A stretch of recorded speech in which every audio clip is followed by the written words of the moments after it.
नमस्कार।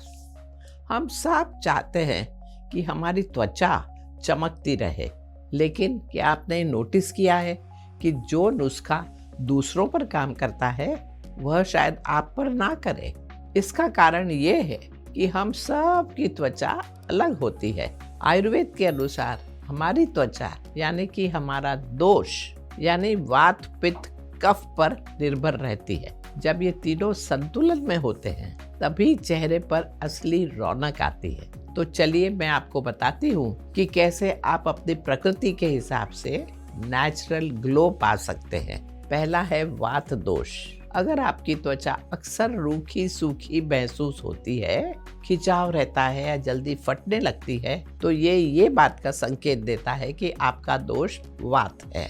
ऐसे में त्वचा को संतुलन में लाने के लिए उसे गहराई से नर्चर यानी कि सही पोषण और नमी देना बहुत ही ज़रूरी होता है।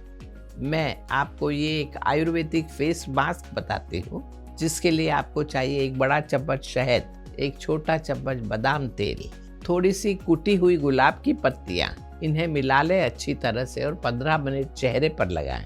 शहद मॉइस्चर को लॉक करेगा और बादाम तेल अंदर तक पोषण देगा और गुलाब की पत्तियां त्वचा को सुकून देगी।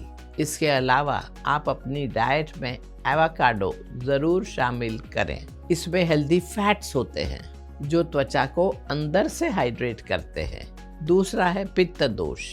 क्या आपकी त्वचा बहुत सेंसिटिव है?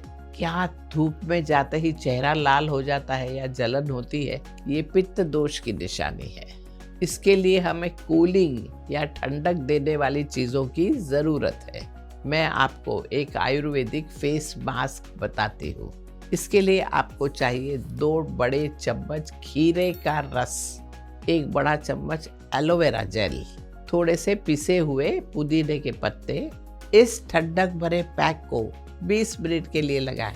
खीरा और एलोवेरा जलन को कम करेगा और पुदीना त्वचा को फ्रेश फील देगा। इसके अलावा आप गर्मियों में वाटरमेलन, तरबूज खूब खाएं। इसका हाई वाटर कंटेंट और एंटीऑक्सीडेंट्स त्वचा की रेडनेस को कम करने में मदद करते हैं। तीसरा है कफ दोष। अगर आपकी त्वचा ऑयली है, पोर्स बड़े हैं या बार बार पिंपल्स होते हैं, तो आप में कफ दोष है। हमें यहाँ त्वचा में अधिक ऑयल की मात्रा को कम करना है। मैं आपको एक आयुर्वेदिक फेस मास्क बताती हूँ। इसके लिए आपको चाहिए 1 चुटकी हल्दी, 1 बड़ा चम्मच मुल्तानी मिट्टी, 1 छोटा चम्मच नीम का पेस्ट। इसे लगाकर 15 मिनट बाद धो लें। मुल्तानी मिट्टी एक्स्ट्रा ऑयल सोख लेगी, हल्दी एक्ने से लड़ेगी और नीम त्वचा को साफ करेगा। इसके अलावा आप मीठा को कम करें और सीजनल बेरीज खाएं। इसके एंटीऑक्सीडेंट्स ऑयली त्वचा के लिए वरदान हैं। तो अब आप समझ गए होंगे कि आयुर्वेद कोई one size fits all formula नहीं है। ये खुद को गहराई से समझने और अपनी प्रकृति के अनुसार जीवन जीने का एक पर्सनलाइज्ड और जीवन जीने का होलिस्टिक तरीका है। जब आप अपने दोष के अनुसार त्वचा की केयर करते हैं और सही फल और सब्जियां अपनी दिनचर्या में शामिल करते हैं, तो संतुलन भीतर से बनता है और जब अंदर संतुलन होता है तो उसका प्रभाव बाहर अपने आप एक प्राकृतिक, सुंदर और ग्लो के रूप में दिखाई देता है। शुभमस्तु। नमस्कार।